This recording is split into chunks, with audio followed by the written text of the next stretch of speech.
Good afternoon, everyone.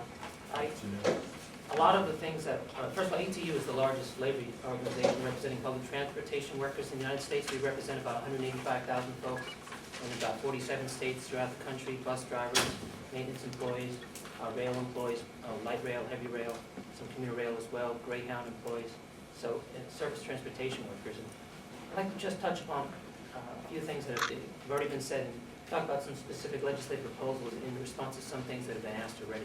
Because I think that there are certain things that can be done. But I'd like to, just in simple terms, talk about what the gravity of the situation is. You know, we have ridership at a 50-year high. 50-year high. And at the same time, you might remember what happened last summer when gas prices went through the roof. Many people are taking public transit. We've managed to hold on to the majority of those riders, statistics show. Yet at the same time, we were really in a crisis last summer when we were finding capacity crises. Our drivers telling us situations where having to bypass bus stops, leaving people stranded behind. In places like Chicago, they were literally ripping the seats out of the subway cars. This is the kind of thing that's going on. And all because of the antiquated federal rule that says if you have, if you're over 200,000 in population, you cannot use your federal transit funds for operating assistance, and you can if it's under 200,000. Somehow, I've heard someone say recently, if you're at 200,001, you're not smart enough, again, to use your federal funds as needed. It doesn't seem to make much sense. And it really is a crisis situation. We had 300 people recently laid off in St. Louis. At a time when we should be just expanding and going through the roof, this kind of thing just certainly shouldn't be happening. At the same time, we recognize that there are circumstances as to how this current situation came about. No question that the way that the federal program is structured now, it's mostly intact since 1998, 1991, when 1998 basically operating assistance was phased out. There used to be the ability to use your funds for operating in the federal program. It was phased out for reasons that you'll probably hear from after regarding, you know, we need to grow the entire program, the capital program. And we are strong partners with AFTA in that effort, no question about it. The guaranteed funding levels that have come about as a result of the firewalls in T21 has continued under safety rule have been a wonderful thing. It's been great for planning process.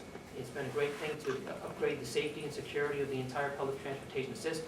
But at the same time, this model just doesn't seem to be working anymore when we have gas. It's going to go up again, and we're going to face more problems as far as operations are concerned. So I think that there's a need for a proper balance in the federal program. Now, with all due respect, we don't go as far as some of the other organizations are concerned with respect to shifting all the money from highways to transit or from capital to operating. We don't think that's the right way to go. We think there needs to be a proper balance with respect to the entire program, essentially to allow managers to be managers. Not necessarily that you need a separate pot of money for operating assistance, just that of the money that's available, why shouldn't you be able to use some of that money for operations if you see fit? Whether you're a size of 58,000 or 1 million, doesn't seem to matter. There's a lot of support for this idea across the Congress.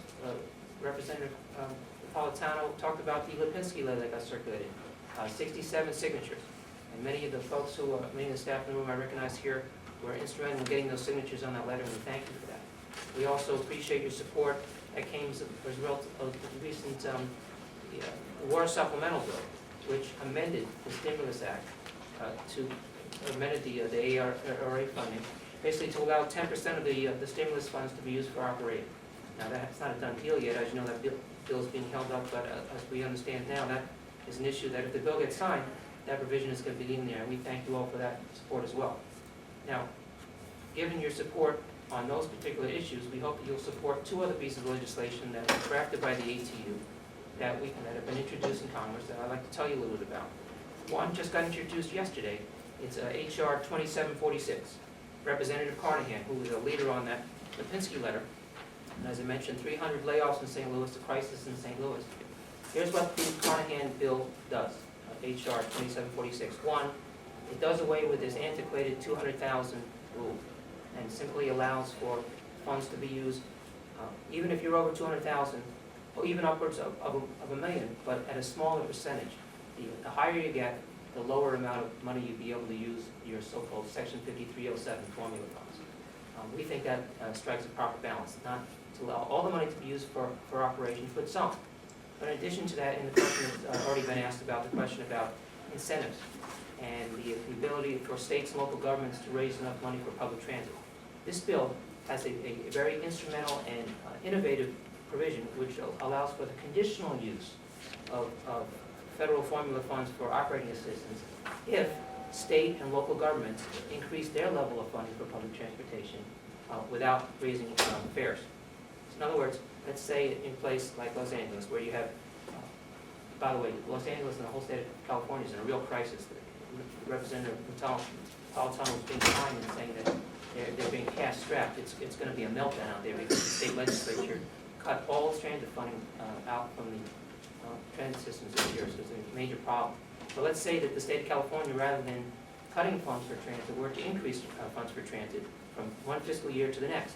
If that were the case, they would be, under the Carnahan bill, they would be able to use a portion of their Section 5307 formula funds for operating assistance. And it's an incentive to not cut transit funding at the state and local level.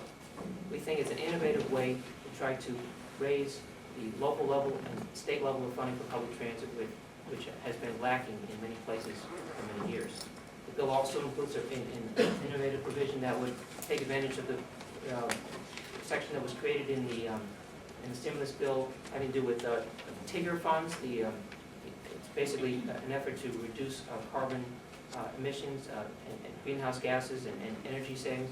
Well, if you can prove, if you're a recipient of such grant under the stimulus bill, and you can actually prove that you're improving some energy savings or reducing your level of carbon emissions, then you'd be able to, again, use some of your federal funds for operating assistance.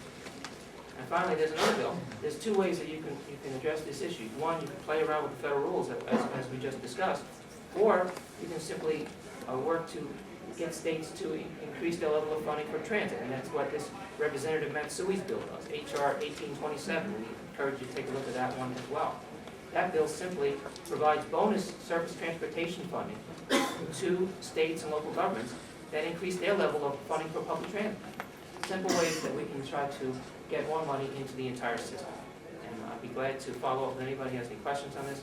It really is a crisis, and we hope that you take a close look at the balance that's needed in the federal program as far as the ability to move forward as far as the reauthorization goes. So thank you very much for your attention. I really appreciate it.